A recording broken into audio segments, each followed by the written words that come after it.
pay attention to Jason Chen, 22 years old, computer science major with a clean record and a charming smile. He is doing something shady behind Jasmine Pace's back. She has 18 minutes left to live. Jasmine Pace, also 22, arrives at his apartment building on a cold November night, believing she's spending time with someone she trusts.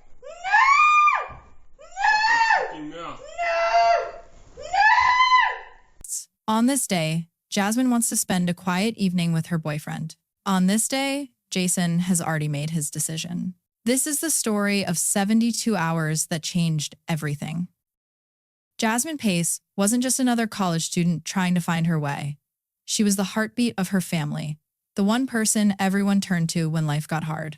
Her older sister Gabby would later say that Jasmine possessed a gift for making people feel seen, for making them believe everything would work out.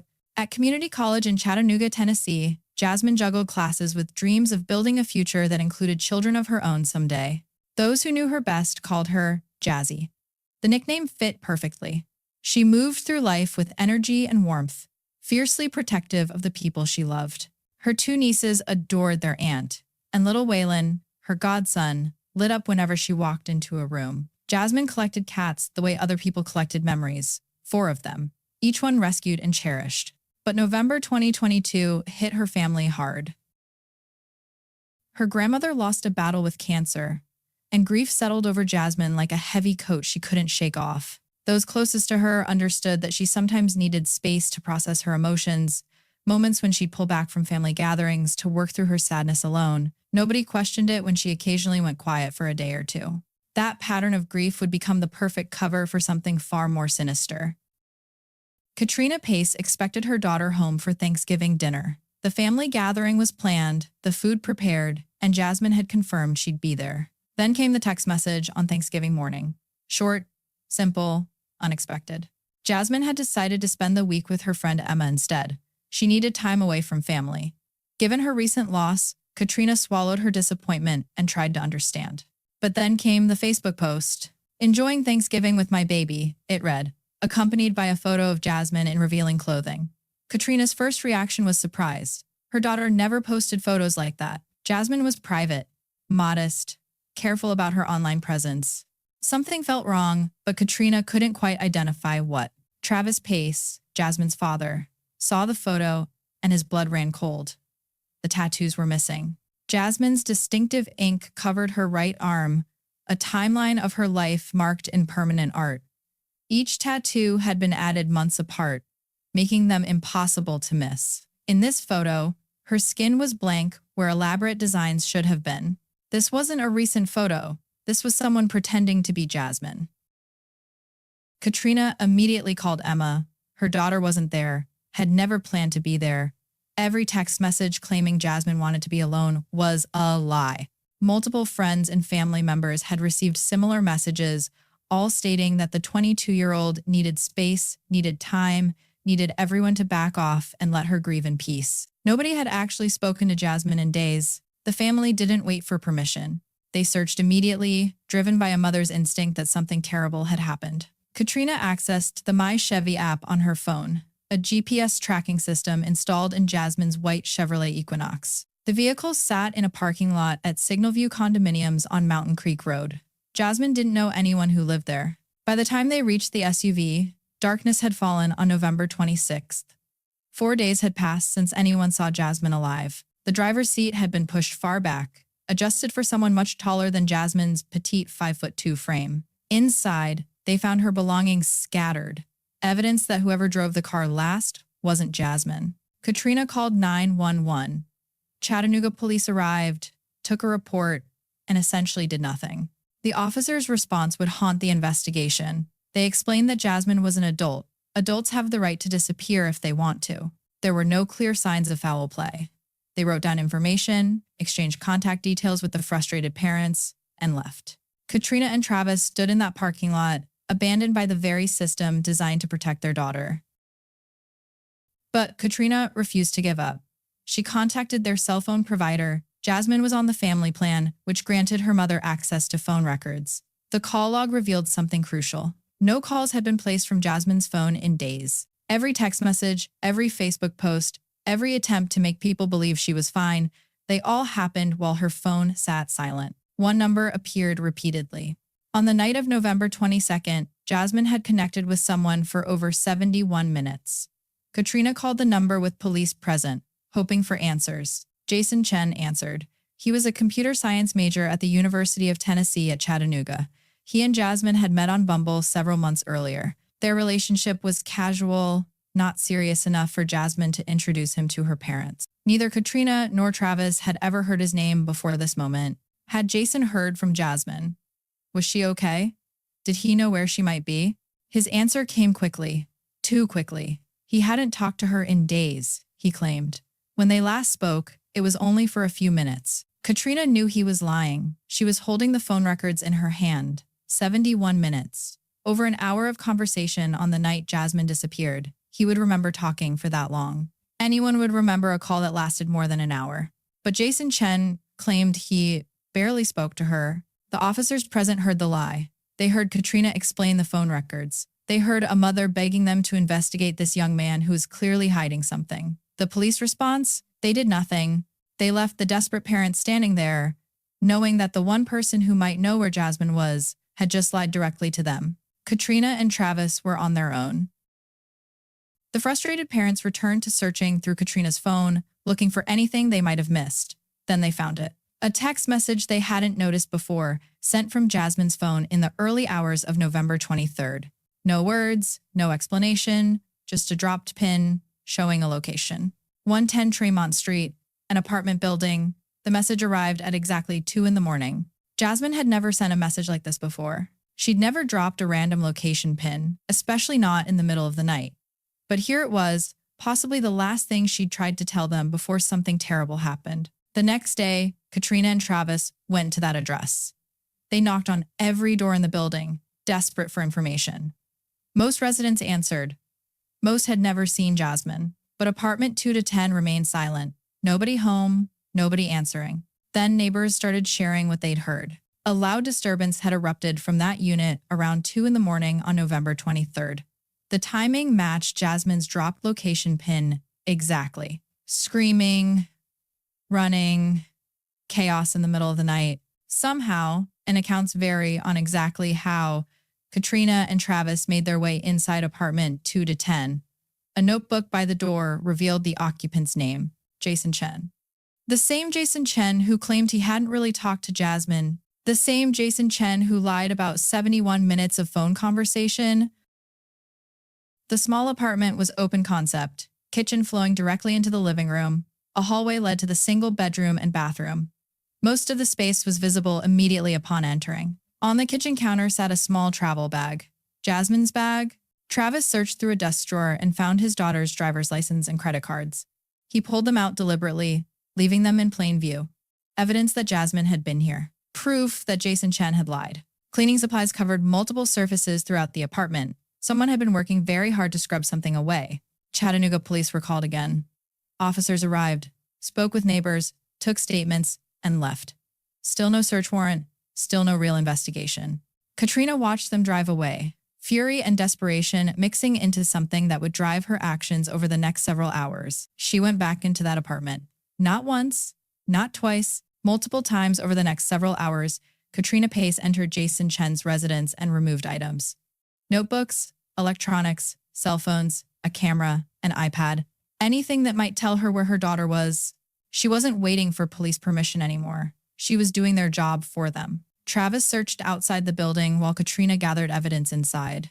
They worked through the evening, two parents trying to save their daughter while law enforcement sat on their hands and did nothing. Close to midnight, the Chattanooga Police Department finally returned with a search warrant. What they found inside apartment 2 to 10 transformed a missing person case into a homicide investigation. Investigators noticed it immediately. Stains on the hardwood floor in the living room. More in the bathroom grout. Carpet in the bedroom showed discoloration.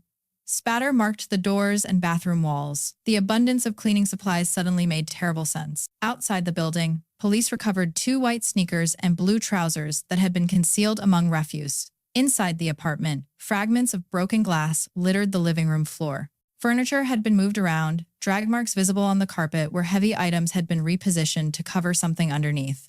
In the bedroom, investigators found marks showing where furniture had sat for a long time before being moved recently. The rearrangement seemed designed to hide a large stain beneath the bed. On top of the bed sat a kitchen knife. The crime scene unit sprayed Blue Star throughout the apartment. The forensic agent reveals biological evidence that's been cleaned up or is invisible to the naked eye. When they turned off the lights and activated the chemical, the hallway showed significant luminol reactions, forensic traces, everywhere. The case of Jasmine Pace's disappearance officially became a homicide investigation. But where was her body? Detectives pulled security camera footage from the apartment building and surrounding businesses. The timeline they pieced together revealed Jason Chen's movements and, they hoped, where he'd taken Jasmine. Her white Chevrolet Equinox was captured turning into the apartment parking lot before midnight on November 22nd. Hours later, the same vehicle left the complex. But this time, a figure in a light-colored hoodie was driving. The driver was dropped at Signal View Condominiums, where the SUV was later found, and picked up by a dark Prius, likely a rideshare service. The Prius returned the driver to Jason's apartment building at 8:30 p.m. on November 23rd. A Ring camera from the apartment next to an exit door captured Jason Chen leaving the building multiple times that day. At 8:27 p.m., 3 minutes before someone in a light hoodie drove Jasmine's car away, Jason was seen exiting through that same door. But other trips Jason made that day revealed even more damning evidence. Security footage from Walmart showed him shopping alone that morning, purchasing bandages, peroxide, and cleaning products. The overhead camera provided a clear view of his white sneakers, the same shoes later found concealed outside the apartment. He shoplifted too, running expensive items through self-checkout as asparagus to avoid paying full price. A criminal trying to save a few dollars while covering up the crime of his life. That evening, he stopped at Walgreens for paper towels, more cleaning supplies for an apartment that must have been a scene of devastation. At almost 6 p.m. on November 23rd, security cameras captured a figure in that distinctive white hoodie struggling with a large suitcase. The person dragged it from the front door toward the parking lot with visible difficulty, the weight clearly substantial. Moments later, Jason Chen's black Toyota Camry left the complex. Detectives traced Jasmine's phone data. Her device had traveled to Walmart with Jason that morning, even though he shopped alone. The phone's GPS revealed where he drove after loading that heavy suitcase into his car. Suck Creek Road, a winding route that ran parallel to a riverbank, isolated and dark even during daylight hours. On December 1st, investigators walked along that riverbank, searching for what they knew they'd find, but prayed they wouldn't. Then they spotted it, the suitcase. Inside, wrapped in multiple plastic layers, they found 98-pound Jasmine Pace. Investigators discovered she had been bound in a highly restrictive manner specifically designed to prevent any movement. The restraints weren't police issue. They were flimsier, the kind someone might buy online. The chain on one pair was broken. An autopsy revealed that Jasmine had sustained multiple fatal injuries. The wounds concentrated on the upper left side of her body. Autopsy results revealed catastrophic injuries consistent with a sharp force weapon. Dr. Stephen Cogswell, the Hamilton County medical examiner, concluded that based on wound locations, Jasmine had been in a fetal position during the attack. The restraints found on her body had likely been applied while she was still alive, incapacitating her so she couldn't fight back or escape.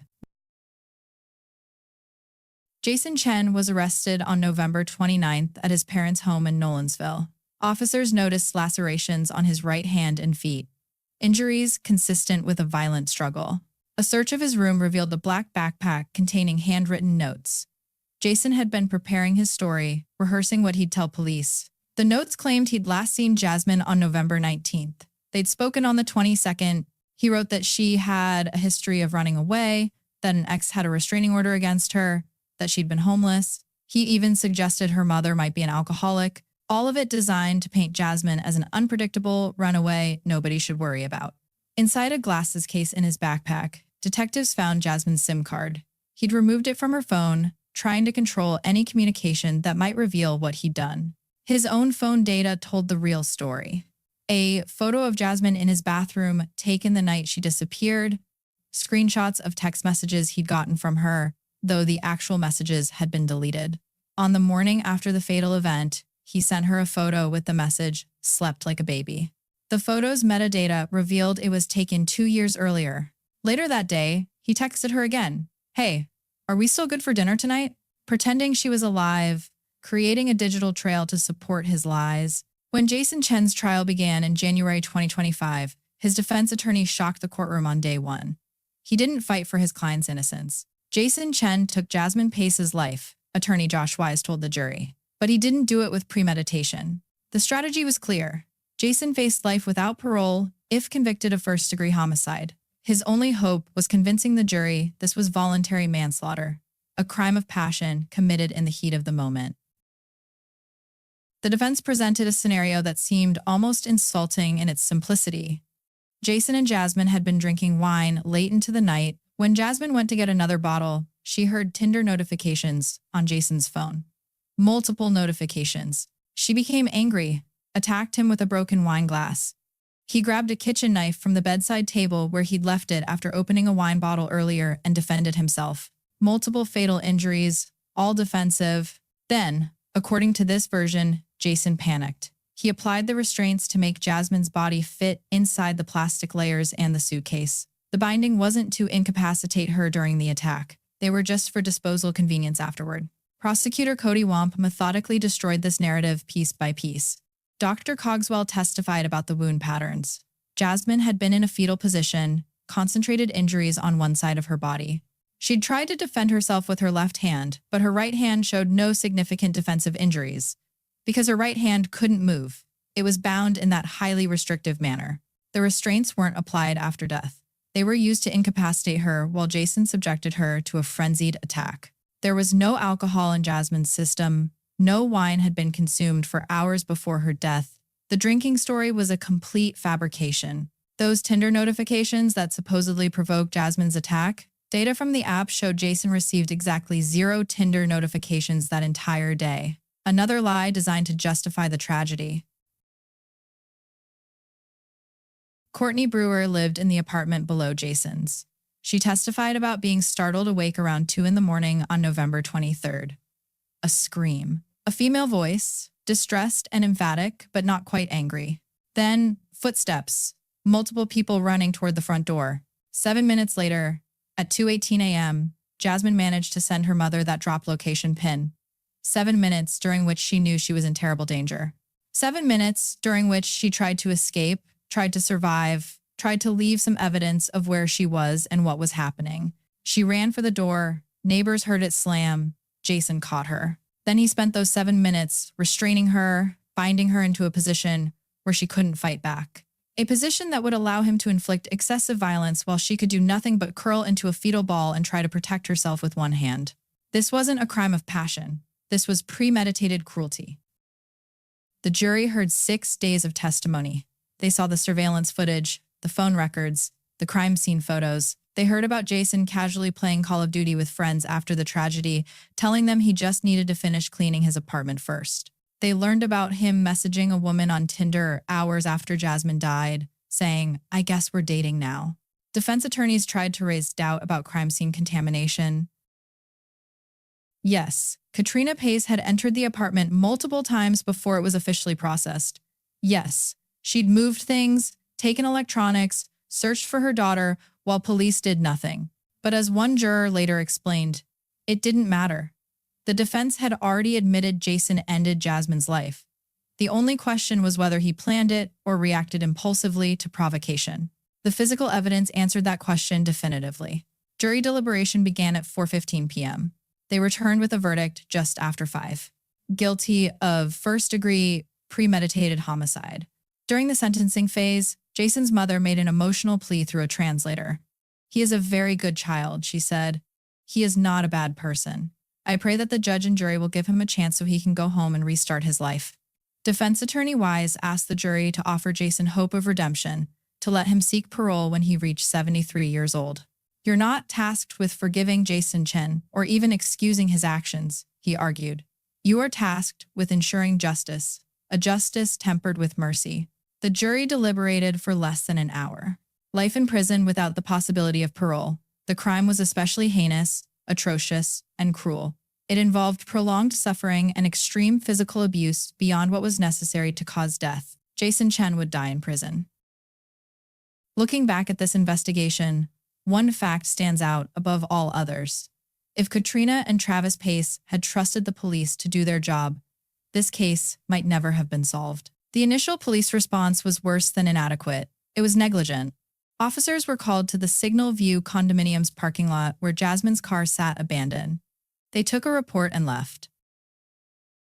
When Katrina called the number from Jasmine's phone records and Jason Chen lied directly to police about his last contact with her, they did nothing. Even after discovering Jasmine's belongings inside Jason's apartment, even after neighbors reported hearing a violent disturbance at exactly the time Jasmine sent that location pin, police initially refused to obtain a search warrant. It took Katrina entering that apartment herself multiple times, gathering evidence and creating a situation that finally forced law enforcement to act. She did the investigating, she tracked the GPS on her daughter's car, she pulled phone records, she connected Jason Chen to the crime scene and refused to let police ignore what was happening. The Chattanooga Police Department eventually did solid forensic work once they finally got involved. But that involvement came far too late, prompted only by a mother who wouldn't accept bureaucratic excuses about missing adults having the right to disappear. This case exposed a fundamental flaw in how law enforcement handles missing person reports. The policy that adults have the right to disappear sounds reasonable in theory, but in practice, it becomes an excuse for inaction. When family members present clear evidence that something is wrong, when they identify suspects who are lying about their contact with the missing person, when they locate belongings in suspicious places, the response shouldn't be, adults can disappear if they want to. The response should be investigation. Real investigation, not taking a report and leaving frustrated parents to do the detective work themselves. During the trial, defense attorneys made much of Katrina's actions. They suggested she contaminated the crime scene, possibly even planted evidence.